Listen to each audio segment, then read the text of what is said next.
नमस्कार। स्वर कथा चैनल के सभी श्रोतागणों को डॉक्टर इंदु शर्मा का श्रद्धेय नमन। आइए एक और वीरांगना जिन्होंने भारतीय संग्राम में अपना बलिदान दे दिया। भारतीय स्वतंत्रता संग्राम की महिला क्रांतिकारियों में उनके पुरुष समकक्ष से कम बहादुर नहीं थी वे। कई युवतियां अंग्रेजों की गोलियों का शिकार हो गईं। हालांकि उत्तर पूर्वी राज्यों से कई महिलाएं शहीद हुईं। आज भी हम एक असम की एक और शहीद महिला को श्रद्धांजलि देंगे। जी हाँ, कनकलता बरुआ। उनका जन्म 22 दिसंबर 1924 को असम के बारंगबाड़ी गांव में हुआ था।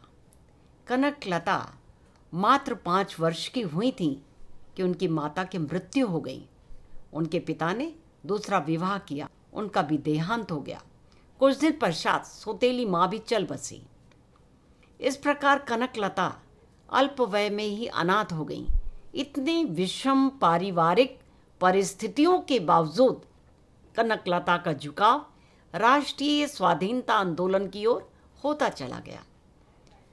मई 1931 में गमेरी गांव में रैयत सभा आयोजित की गई। उस समय कनकलता केवल 7 वर्ष की थी। फिर भी सभा में अपने मामा देवेंद्र नाथ और यदुराम बोस के साथ उसने भी भाग लिया। सन 1931 के रैयत अधिवेशन में भाग लेने वालों को राष्ट्रद्रोह के आरोप में बंदी बना लिया गया। इस घटना के कारण असम में क्रांति की आग चारों ओर फैल गई। महात्मा गांधी के असहयोग आंदोलन को भी उससे बल मिला। मुंबई के कांग्रेस अधिवेशन में 8 अगस्त 1942 को अंग्रेजों भारत छोड़ो प्रस्ताव पारित हुआ। यह ब्रिटिश के विरुद्ध देश के कोने कोने में फैल गया। असम के शीर्ष नेता मुंबई से लौटते ही पकड़कर जेल में डाल दिए गए। पुलिस के अत्याचार और बढ़ते चले गए। स्वतंत्रता सेनानियों से जेलें भर गईं। कई लोगों को पुलिस की गोली का शिकार भी बनना पड़ा। शासन के दमन चक्र के साथ आंदोलन धीरे धीरे बढ़ता चला गया। एक गुप्त सभा में 20 सितंबर 1942 को तेजपुर की कचहरी पर तिरंगा झंडा फहराने का निर्णय ले लिया गया। 20 सितंबर 1942 के दिन तेजपुर से 82 मील दूर गहपुर थाने पर तिरंगा फहराया जाना था। सुबह सुबह घर का काम समाप्त करने के बाद वह अपने गंतव्य की ओर चल पड़ी। कनकलता आत्म बलिदानी दल की सदस्य थीं। गहपुर थाने की ओर चारों दिशाओं से जुलूस उमड़ पड़ा था। उस आत्म बलिदानी जत्थे में सभी युवक और युवतियां थीं। दोनों हाथों में तिरंगा झंडा थामे कनकलता उस जलूस का नेतृत्व कर रही थी। जलूस के नेताओं को संदेह हुआ कि कनकलता और उसके साथी कहीं भाग ना जाएं। संदेह को भांपकर कनकलता शेरनी के समान गरज उठी। हम युवतियों को अबला समझने की भूल मत कीजिए। आत्मा अमर है, नाशवान है तो मात्र केवल शरीर। अतः हम क्यों किसी से डरें? करेंगे या मरेंगे। स्वतंत्रता हमारा जन्म सिद्ध अधिकार है। जैसे नारे से आकाश को गुंजाती हुई थाने की ओर वे धीरे धीरे बढ़ चली। आत्म बलिदानी जत्था थाने के करीब जा पहुंचा।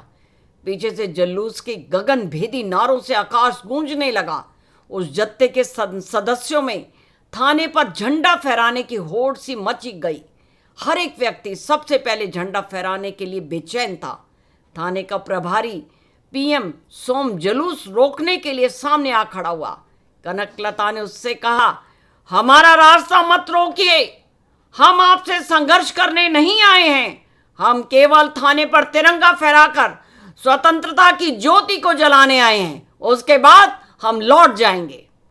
थाने के प्रभारी ने कनकलता को डांटते हुए कहा, यदि तुम लोग 1 इंच भी आगे बढ़े तो गोलियों से उड़ा दिए जाओगे। इसके बावजूद भी कनकलता आगे बढ़ी और कहा, स्वतंत्रता की ज्योति बुझ नहीं सकती। तुम गोलियां चला सकते हो पर हमें हमारे कर्तव्य से विमुक्त नहीं कर सकते। इतना कहकर वे जो ही आगे बढ़ी, पुलिस ने जुलूस पर गोलियों की बौछार कर दी।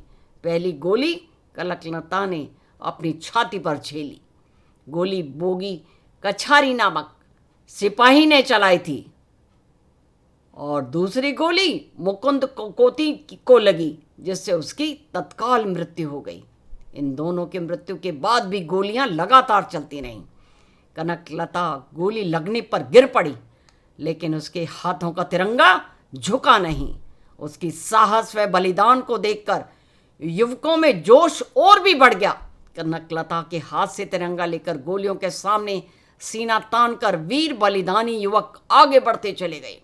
एक के बाद एक गिरते गए, किंतु झंडे को ना तो झुकने दिया और ना ही गिरने दिया। उसके बाद एक दूसरे के हाथ में थामते चले गए और अंत में रामपति राजखोवा ने थाने पर झंडा फहरा दिया।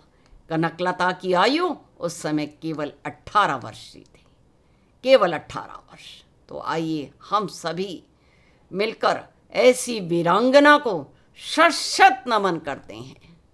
धन्य है हमारे देश की ऐसी वीरांगनाएं जिन्होंने सहर्ष बलिदान भारत माँ की बलिवेदी पर चढ़ा दिया। आप सभी मिलकर कहेंगे, भारत माता की जय, भारत माता की जय, भारत माता की जय, वंदे मातरम, जय हिंद।